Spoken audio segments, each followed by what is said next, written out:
Alors bonjour tout le monde, aujourd'hui à Décision Bonheur, j'aide une jeune femme de 26 ans qui est en dépression, qui dit même avoir parfois des idées suicidaires.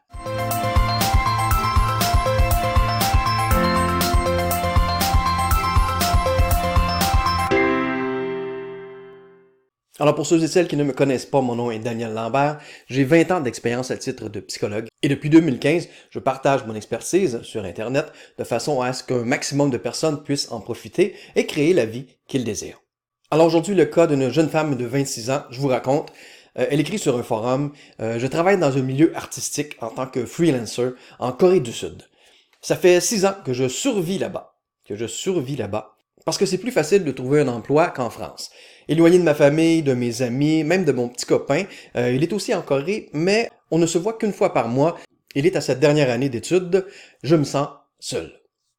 J'ai démissionné il y a à peu près 6 mois d'un studio d'animation. En plus, j'ai bossé sur un projet de BD pour une maison d'édition, pour au final qu'on me dise bon, la BD est bâclée, ton dessin pose problème, alors que j'ai passé des mois sur les corrections qu'on m'avait dit de faire.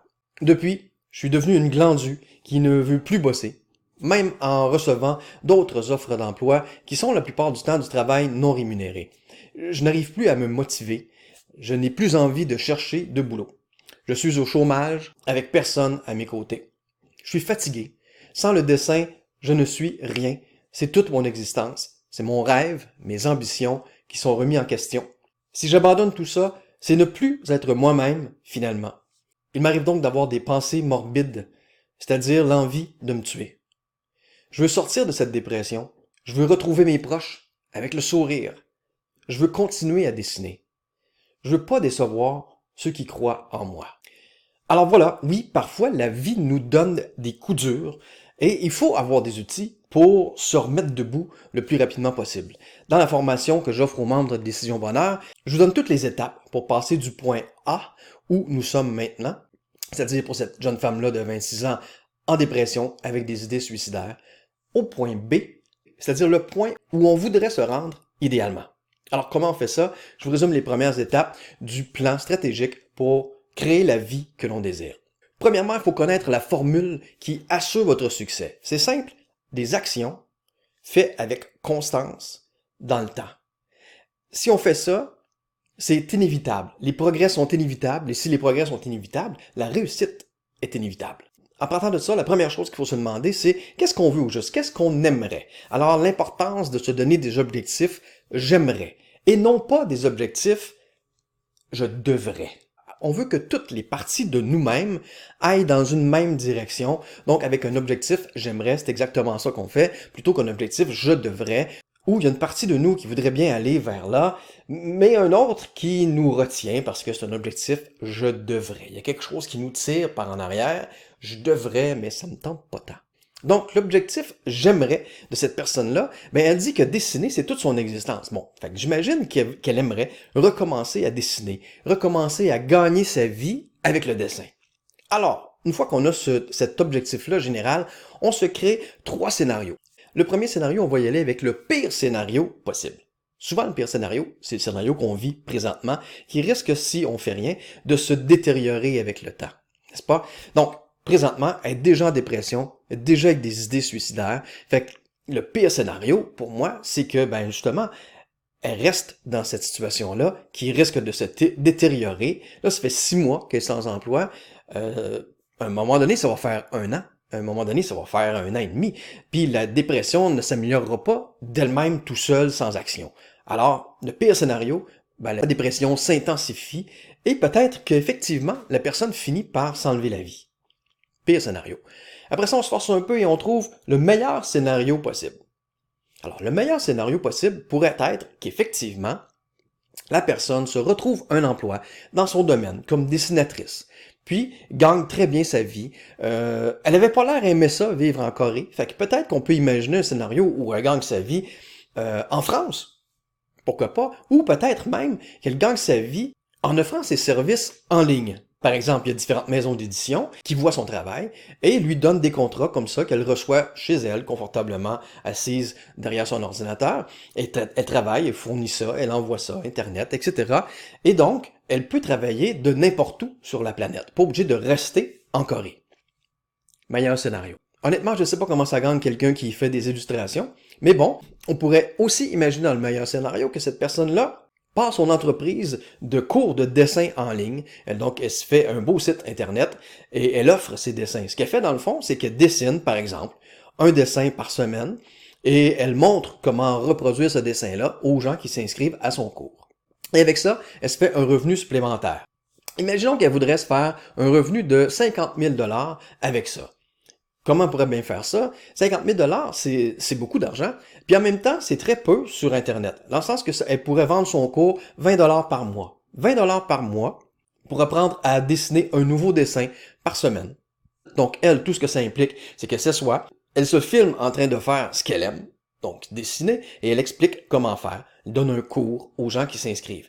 Si elle veut faire 50 000, on va faire ça rapidement, là, 20 $ par mois fois 10 mois. Je sais qu'il y a 12 mois par année, mais fois 10 mois pour que ça soit plus facile, ben ça va y prendre quelque chose comme 250 abonnements. 250 abonnements à 20 $ par mois va y donner quelque chose comme 50 000 $ par année, plus ses contrats de maison d'édition qu'elle pourrait avoir à gauche à droite.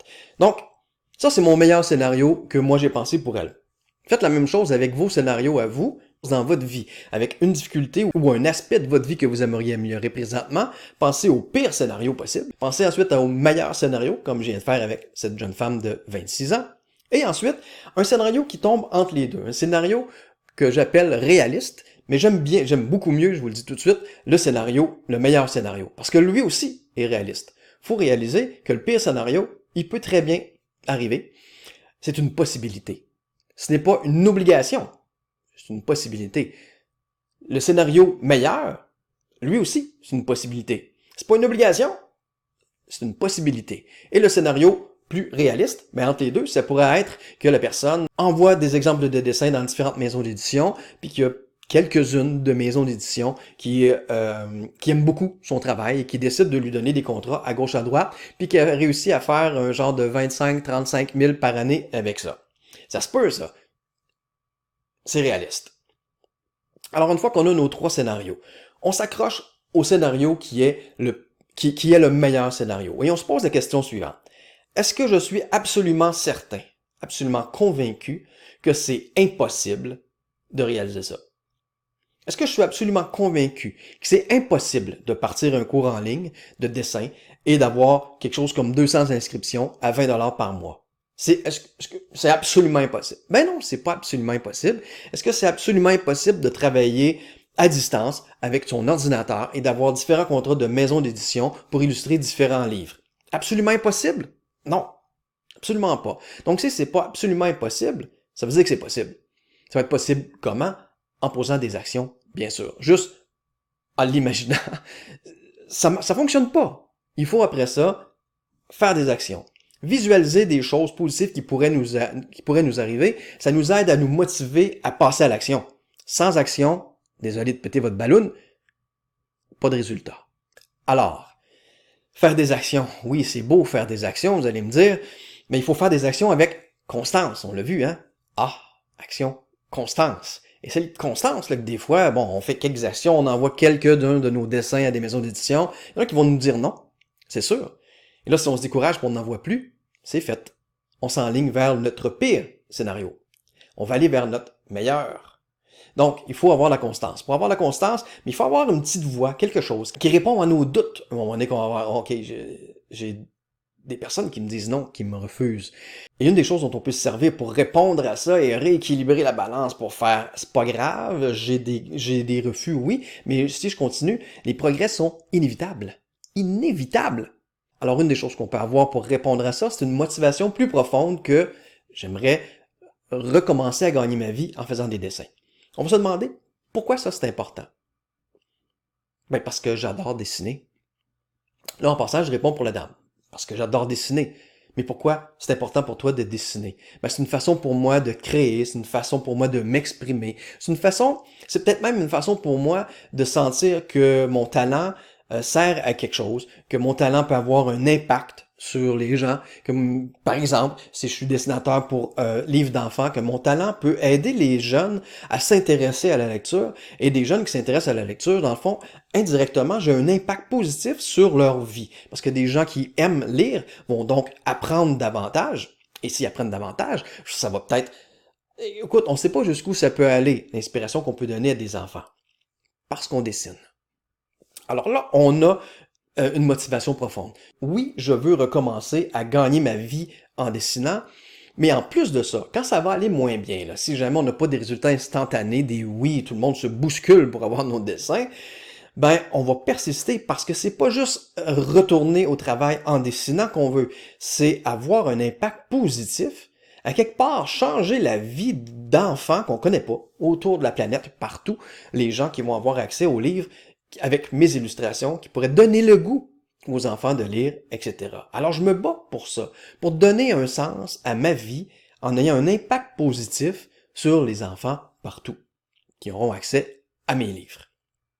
Alors ça peut faire la différence entre « ouais, mais là j'ai fait des efforts, je vois pas grand-chose comme résultat, mais je persiste parce que c'est beaucoup plus grand que seulement avoir un travail rémunéré où je peux exploiter mes talents. C'est beaucoup plus que ça. » Alors ça rétablit la balance et ça fait en sorte que je peux persister. Alors ça, c'est une des façons de répondre à nos hésitations, à nos vieilles habitudes, à nos pensées limitantes qui pourraient nous décourager de continuer et donc de ne pas avoir le C, la constance dans notre formule de la réussite assurée.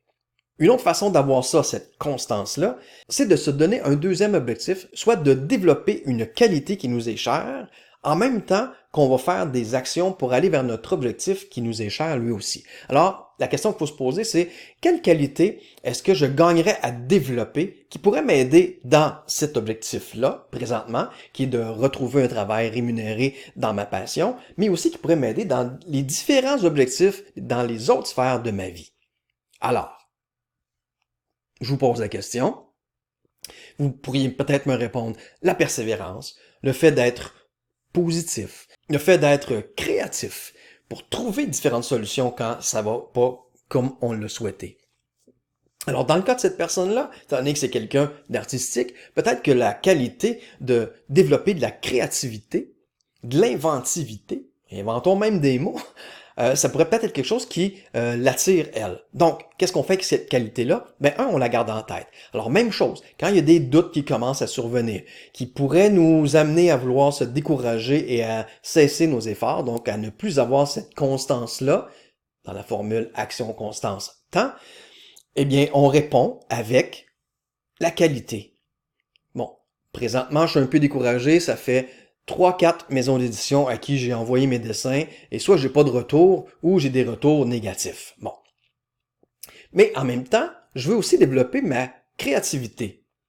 Alors, qu'est-ce que je pourrais faire de différent? Qu'est-ce que je pourrais faire de plus original, de plus différent, qui pourrait attirer sur moi l'attention des maisons d'édition, par exemple? Alors là, ça, c'est peut-être pour cette personne-là, c'est super stimulant. Ça va chercher une autre dimension de ce qu'elle est, c'est-à-dire elle est créative. Alors, vous voyez qu'avec une qualité qu'on veut développer et un objectif qu'on veut atteindre, on gagne à tous les coups. Parce que si jamais on ne voit pas au départ beaucoup de résultats pour nos efforts, ben on en profite pour développer notre qualité. Donc, on gagne à tout coup. Et à un moment donné, plus on va développer cette qualité-là, plus ça va nous aider à atteindre des nouveaux sommets dans nos objectifs. Alors, on gagne toujours. Ensuite, encore dans le but de se motiver à continuer à faire des efforts en attendant des progrès, parce que présentement, on n'en voit pas beaucoup, c'est important de se définir des précurseurs de réussite. Donc, son gros marqueur de réussite, c'est qu'effectivement, il y a des maisons d'édition qui lui disent « Oh, tu dessines vraiment bien, on est vraiment intéressé à ton travail, voici des livres dans lesquels on aurait besoin de tes dessins, on t'engage. » Ça, c'est un marqueur de réussite. Quand on commence à voir ça, on est naturellement motivé parce qu'on voit clairement que c'est une étape vers l'atteinte de notre objectif, de recommencer à travailler, de gagner bien notre vie avec notre passion. Cool! Mais avant ça, il faut se définir des précurseurs de réussite. Ça, c'est plus petit que des marqueurs de réussite, mais c'est vraiment important, surtout dans les premiers temps qu'on commence à faire des actions et qu'on ne voit pas tellement de progrès, on ne voit pas tellement de retour sur les investissements, sur les efforts qu'on a fait. Alors, c'est quoi des précurseurs? Le premier précurseur que tout le monde devrait se donner quand on a un objectif, c'est les actions qu'on pose. Est-ce que tu as posé tes actions? Oui, tu devrais te féliciter de ça, Parce que tu as fait la première étape de la formule assurée du succès, tu as posé des actions. Ensuite, tu les as posées une fois, deux fois, trois. Ah, tu les as répétées. Ça aussi, c'est un précurseur de réussite. Parce que lorsque vous vous asseyez et que vous définissez vous-même des actions qui, logiquement, sont des bonnes actions, qui vont vous amener vers votre objectif, mais lorsque vous les faites, ces actions-là, c'est garanti, c'est inévitable qu'à un moment donné, avec le temps, ça va rapporter. Alors, il suffit de trouver des actions intelligentes. Des actions intelligentes dans le sens que lorsque vous les regardez, vous faites, c'est certain. C'est certain que ça, c'est des bonnes actions. Et puis, c'est certain que si je continue à faire ces bonnes actions-là, dans le temps, ça va m'apporter exactement là où je veux aller. Alors, précurseur de réussite, faire vos actions. Ensuite, lancez-vous des petits défis. Par exemple, cette personne-là a fait, je vais contacter 2 maisons d'édition par jour. Vous êtes mieux de commencer petit et de vous encourager en vous disant, je l'ai fait. Hier, j'ai contacté 2 maisons d'édition. Que de vous dire, je vais en contacter 100. 100 maisons d'édition par jour. Go! De 9 à 5, je contacte des maisons d'édition. Écoutez, c'est sûr que ça risque de donner des résultats plus rapides si vous en contactez 100 plutôt que si vous en contactez 2. Sauf que le danger avec l'idée de se donner comme objectif d'en contacter 100, c'est que c'est difficile. 2, ça risque d'être décourageant.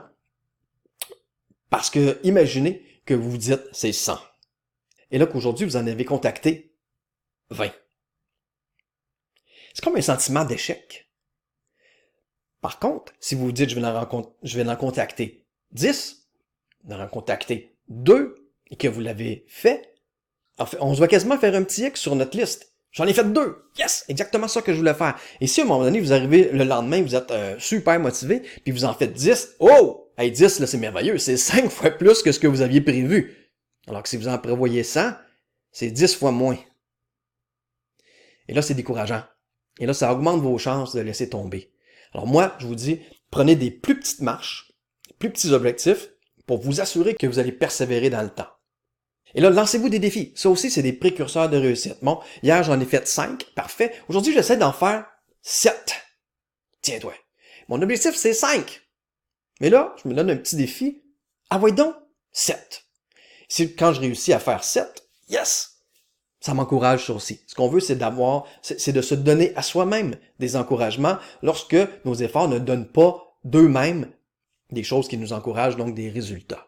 Alors voilà, est-ce que vous pensez que c'est complètement impossible si la personne contacte, par exemple, 2, 3, 5 maisons d'édition par jour, qu'elle leur soumet des exemples de ses dessins, c'est absolument impossible qu'elle décroche des contrats. Écoute, elle a déjà travaillé là-dedans. Elle doit être bonne en dessin. Donc, tôt ou tard, elle va frapper quelqu'un qui accroche sur son style de dessin à elle et elle va continuer à vivre de sa passion. C'est très, très possible comme scénario. Alors, c'est pas obligé d'être plus compliqué que ça. Dès que cette personne-là va retrouver un travail dans son domaine, dès que cette personne-là va se sentir encore utile à la société et encore passionnée par ce qu'elle fait, elle dit elle-même, hein, c'est une partie d'elle, ça, dessiner, c'est son existence même. Donc, lorsqu'elle va retrouver ça va être quoi ses raisons d'être en dépression? Au contraire, elle va être très fière d'elle, d'avoir été dans le creux et de s'en être sorti. Donc, c'est comme ça qu'on change quelque chose de vraiment déprimant en quelque chose de vraiment inspirant pour soi et pour les autres. Alors voilà, c'est pas obligé d'être plus compliqué que ça. Ceci dit, le critère qui est toujours un défi, c'est celui de la constance dans le temps. Et ça, si vous êtes membre de Décision Bonheur, vous avez tous les outils pour assurer cette constance-là. Si vous n'êtes pas encore membre de Décision Bonheur, regardez quelque part autour de la vidéo, il y a un lien, il y a un bouton pour en savoir plus sur tous les avantages de devenir membre de Décision Bonheur. Je vous invite à aller voir ça pour pouvoir profiter, en plus de la formation qui est là pour vous, qui vous attend dans un groupe Facebook privé, de profiter également de mon expertise à moi. Je serai là avec vous en direct chaque semaine pour répondre à vos questions, pour vous aider à vous guider à travers les étapes. Vous allez donc profiter de mes plus de 20 ans d'expérience à titre de psychologue. Alors, au plaisir de vous rencontrer dans la section des membres. D'ici là, je vous souhaite une excellente journée.